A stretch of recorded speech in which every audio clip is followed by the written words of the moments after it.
Okay, so now we are ready to get our responses into a spreadsheet. So you have to have 20 responses. Let's say you had 20, I have 12 as an example.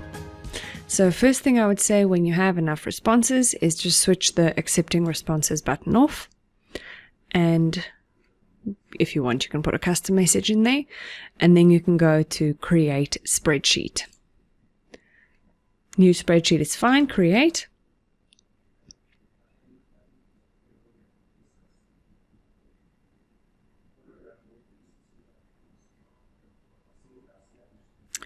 And you'll see what it's done is it's actually put all the questions for us in the top and the answers filled in for us already. Isn't that neat, hey? And now we can simply download it as an Excel file. So file, download as Microsoft Excel.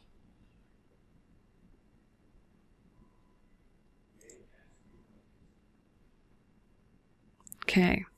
So step 1 would be to go and save this in the correct folder in your PAT Phase 2 folder. So save as Phase 2. Now I'm going to put that in the questionnaires folder because this is my proof of responses. This is not going to be the actual questionnaire that I'm going to use to edit in Excel. Okay, save. Right, now before we need to carry on, we need to actually save your questionnaire in your folder so that the teacher can mark it. So go back to your questionnaire. Let's see if we can preview it. All right, no, we'll have to switch on to accept responses again and preview.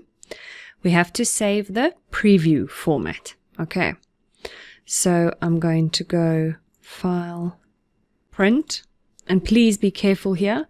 If you're in a classroom that actually has a printer installed, which most classrooms have, please be careful not to actually print this and just save it as a PDF. Okay. If you want to have the design that you did as well, you can put in background graphics, then it actually shows what it looked like. It may cut off some questions here and there, but I mean, you can still see what's going on there, so that's okay. All right, so save, and then you just go and say where it should save this. This is in Phase 2. Inside questionnaire, you can just leave the name, file name, as the default that it gives it, save. Right, so that way your teacher can actually mark the questionnaire that you did. So just so that you know, let's just switch accepting responses off again. Just so that you know, if you did not do yours in Google Forms, then you would have to actually have the paper copy scanned and put that in this questionnaires folder. Okay, so now we are ready to carry on to the next step. The next step is to just check that this data is correct so that we can import it into Access. So please double check. I don't think it would have happened, but it depends on what you did when you were typing the questions. None of the fields can start with a space. If there's a space in the beginning, it will give an error when we import it into Access. So delete any empty spaces. And there may not be any spaces at the end either. Okay. So personally, what I like to do is I go into the field and I press Home and End. Next field, double click, Home and End. And that way I can check what's in there. Okay. Now, your questions will obviously be a bit longer. So you need to shorten your questions a bit so that one can still figure out what's going on in your answers, but it can't be your full question anymore. So, so this will be monthly spend, for example, instead of, just say monthly spend. Okay, and hours per day. Okay. I'm just going to file save as this. let's go. This is now not in the questionnaires folder anymore because this is not the original proof. This is now going to be my spreadsheet.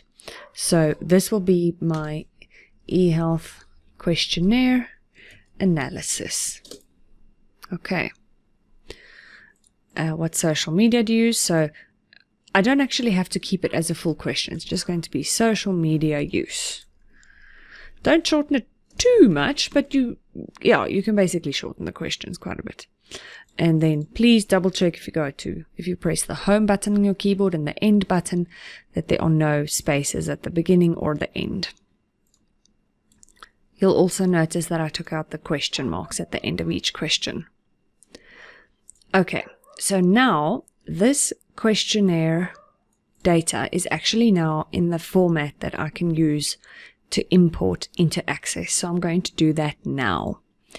If you did your questionnaire in Afrikaans, then you need to replace all the places where people answered yes and no, where it was in Afrikaans, ja, nee, with yes, no.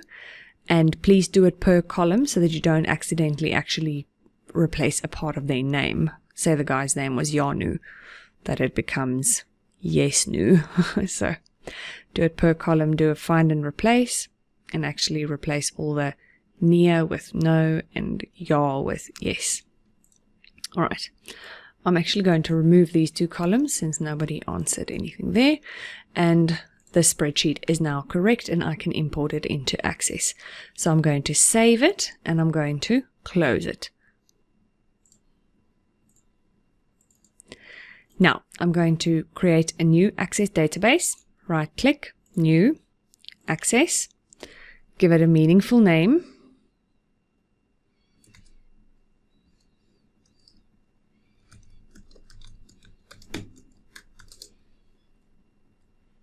Open it up, enable content, and now you're going to create, I'm lying, not create, external data. Now we haven't done this yet, so now you need to pay careful attention.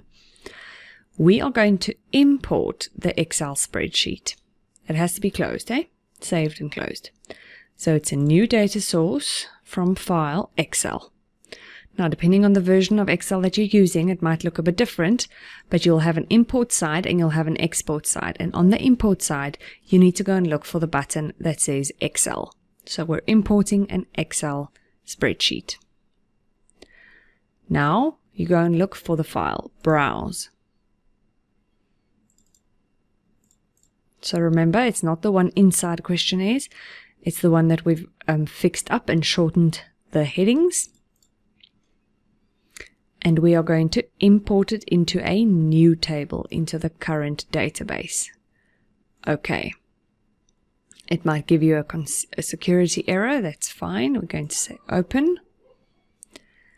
Now, our first row does contain the column headings because we've fixed the column headings. Next. Now, this step, basically what it does is it tells us which fields do we want to import and is it the correct data type? But it actually figures this out quite well itself, so I'm going to skip this. Next. Now, I actually don't need to let Access add a primary key because the timestamp is pretty much the primary key. So I'm going to choose my own and use the timestamp. Next. And then I'm going to give the table a name.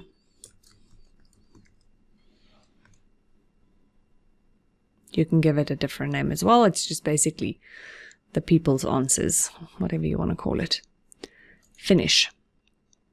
Okay, you don't need to save the import step, so don't tick that and just say close.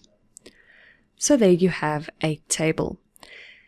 If this did not go smoothly and you get import errors, then you probably got import errors because there were spaces at the end of your field names or your headings, or you probably left a question mark or something like that in, but it's usually because of the spaces that it gives a problem. So you'll see there I actually have my table now, which I'm going to need when we get to Access.